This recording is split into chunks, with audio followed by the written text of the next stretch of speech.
And same, you have the Forklift reading option. On diesel side, we do have lots of information. In this case, you do have troubleshooting steps. So for each fault, or most of the faults, you will be able to follow the step-by-step instructions and how to check. Go to step 3, go to step 5, and so on. From the fault, you can come here and check the connection on the ECM, depending on the model, of course.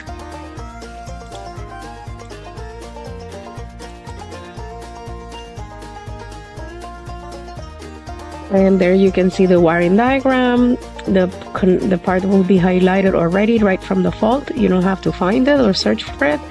And then you can see right here the connection. You can zoom in the ECU.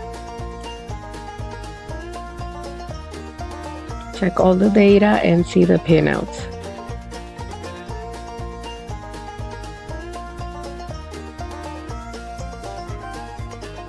You can also, of course, modify some parameters. This electric tail lift model. Here you can see the parameters you can modify. There's the hydraulic pump motor, the speed limit, forward speed, maximum speed.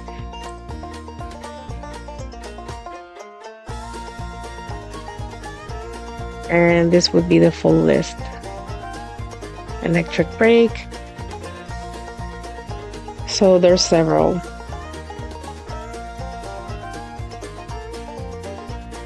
And then you do have the Regen option on the diesel engine side.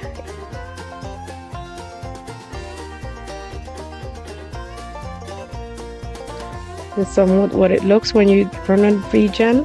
There's the exhaust gas after treatment system and the modification it's doing. Usually takes between 30 minutes to 3 hours for Regen. If you have any questions, just get in touch with us here at Mechnician. You can reach us at 888-64-2240 or www.mechnician.com. Thank you very much.